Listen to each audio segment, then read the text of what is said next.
오늘 우리에게 주시는 하나님의 말씀은 요한복음 4장 45절로 53절의 말씀입니다. 요한복음 4장 45절로 53절의 말씀. 제가 가진 성경으로는 신약 149면에 기록되어 있습니다.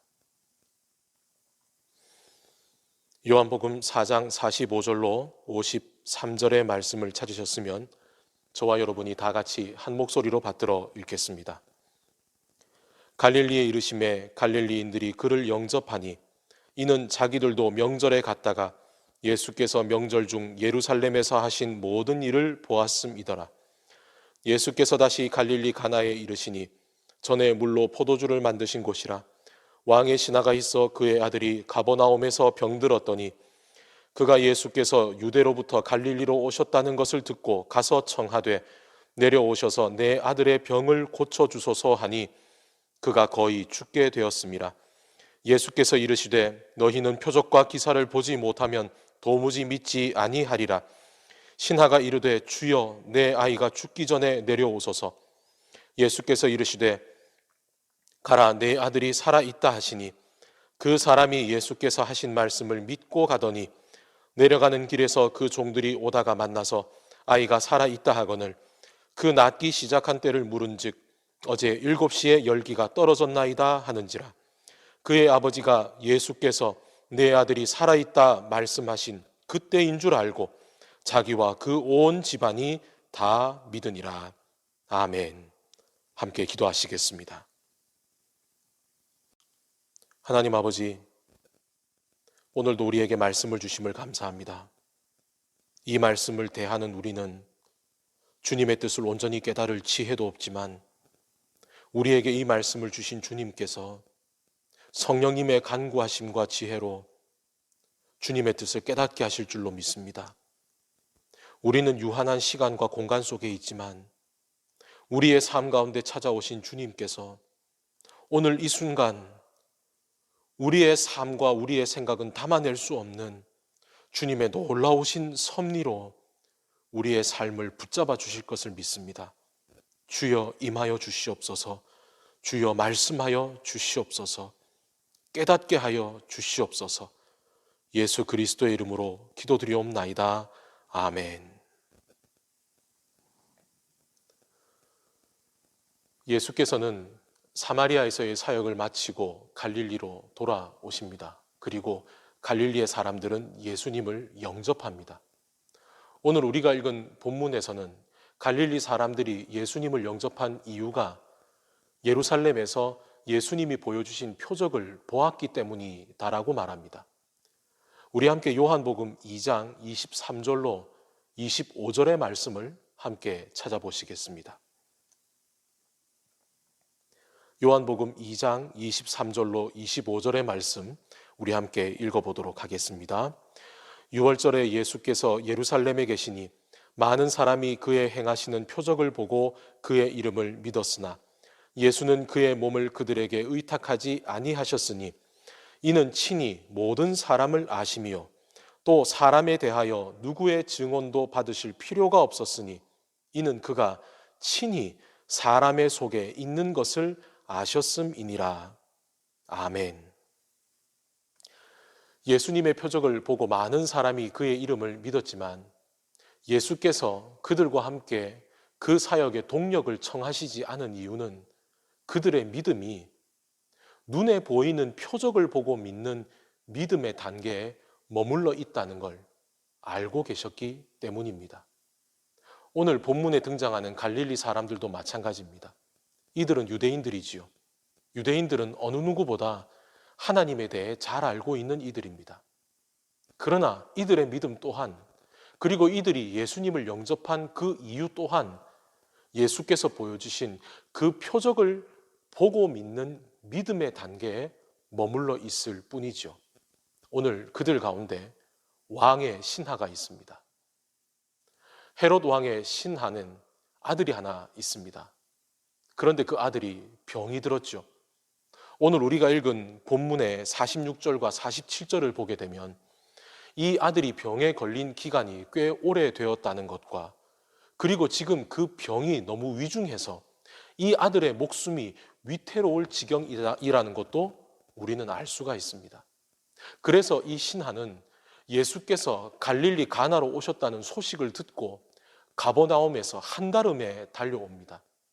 가버나움에서 가나까지의 거리는 30km가 넘지만 그는 지체하지 않고 달려와서는 예수께 간청을 하지요. 내려오셔서 내 아들의 병을 고쳐주소서. 이런 신하의 간청에 예수께서 이렇게 말씀하셨습니다. 48절입니다. 너희는 표적과 기사를 보지 못하면 도무지 믿지 아니하리라. 눈에 보이는 표적에만 의지하는 이들의 그 얇은 신앙을 지적하시는 대목입니다. 그런데도 신하는 다시 한 번 더 간절하게 간청합니다. 주여, 내 아이가 죽기 전에 내려오소서. 그런 신하의 요청에 예수께서 말씀하십니다. 가라, 네 아들이 살아있다. 여기에서 이 살아있다라고 하는 이 표현의 시제는 현재 시제, 즉 예수께서 말씀하시기를 내가 지금 너에게 말하는 바로 이 순간 네 아들에게 치유의 역사가 시작되었다는 겁니다. 그러니 가라는 말씀이죠. 이 말씀을 어떻게 받아들여야 될까요? 왕의 신하는 예수님을 제대로 믿는 사람이 아닙니다. 그는 예수님을 믿는 사람이 아니라 예수께서 보여주신 그 병고침의 기적을 믿는 사람이죠. 그래서 그는 예수님께 간청해서 어떻게든 예수님을 모시고 내려와서 자기 아들의 병을 고치게 하려 합니다. 그런데 이제 이 예수님의 말씀을 듣고 그의 마음속에 부딪힘이 있습니다. 어떻게 해야 될까? 그런데 그의 반응은 놀랍습니다. 50절은 이렇게 말하죠. 그 사람이 예수께서 하신 말씀을 믿고 가더니, 여기에서 이 믿는다라고 하는 단어 피스티오의 또 다른 뜻은 맡긴다라는 겁니다. 그는 이제 예수께서 자기와 함께 내려가시지 않는다라고 하는 그 사실에 대해서 모든 것을 포기하고 그리고 모든 의욕을 잃어버린 채 내려가는 것이 아니라 이제 내 아들에게 치유의 역사가 시작되었다는 그 예수님의 말씀을 믿고 모든 것을 주님 앞에 맡기고 그는 내려갑니다. 그리고 그는 내려가는 길에 종들을 만나죠. 그 종들에게서 아들이 살아났다라는 이야기를 듣자 그는 종들에게 묻습니다. 아들의 열이 떨어지기 시작한 그 시기가 언제냐고요. 그리고 종들을 통해서 아들의 병이 낫기 시작한 그때가 바로 예수께서 자기에게 말씀하여 주신 그 시간과 정확하게 일치한다는 것을 알게 된 순간 그는 아들의 병 나음이 자연적인 치유나 혹은 우연의 일치가 아니라 예수님의 말씀대로 이루어진 철저한 예수님의 섭리라고 하는 것을 그는 확신하게 됩니다. 그리고 오늘 우리가 읽은 이 말씀은 그와 온 가족이 예수님을 믿었다라고 이야기를 매듭짓죠. 예수께서 갈릴리에 머무시는 이 시기를 요한복음 아닌 다른 마태, 마가, 누가복음은 이 갈릴리에 계시는 동안 있었던 여러 개의 기적들을 상세하게 기록해 놓았습니다. 그러나 사도 요한은 예수께서 갈릴리에 계시는 동안에 왕의 신하의 아들의 병을 고친 이 한 가지 표적만을 그는 기록해 놓았습니다. 그러나 그는 이 기록을 통해서 오늘 유대인들의 믿음과 이 신하의 믿음을 비교해 주고 있습니다. 주님께서 보여주신 표적만을 보고 그 표적을 보고 믿는 갈릴리 사람들, 그리고 아직 그의 눈에 표적이 이루어지지 않았지만 주님의 말씀을 믿고 나아가는 신하의 믿음. 이제 거기에서 사도 요한은 더 나아가서 앞서 나온 사마리아 사람들의 믿음에서부터 이 모든 이야기들을 풀어 나갑니다. 왜 사도 요한이 다른 복음서에는 기록되어 있지 않은 이 사마리아에서의 사건을 기록해 놓았을까? 그리고 왜 이어서 이 병고침의 표적을 통해 유대인들과 왕의 신하를 나란히 이 글 속에 적어 넣었을까?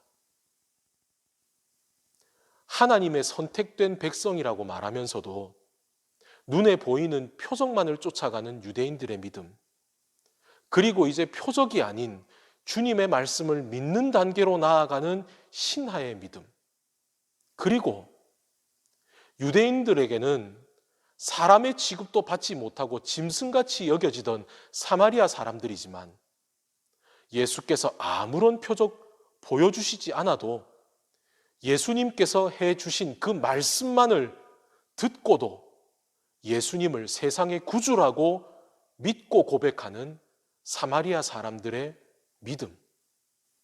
오늘 이 모든 기록을 통해서 사도 요한은 우리에게 이렇게 질문하고 있습니다. 오늘 우리의 믿음은 과연 어디쯤에 있느냐라고 말이죠. 사랑하는 여러분, 오늘 주님께서 우리에게 이 하루를 허락하신 것은 결코 우리를 신앙 가운데 멈춰 있거나 두려움에 주저앉아 있는 시간으로 살아가기 위해 부르신 것이 아닐 것입니다. 그렇다면 오늘 우리의 믿음은 과연 어디에 있습니까? 그리고 오늘 우리의 믿음은 과연 어디로 나아가야 합니까? 함께 기도하시겠습니다.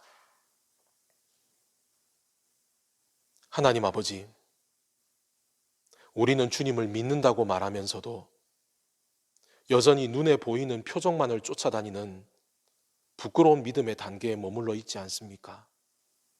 신앙은 경험이라고 말하면서 정작 우리의 신앙은 눈에 보이는 것에 따라서 이리 흔들리고 저리 흔들리는 얇은 믿음에 머물러 있지는 않습니까?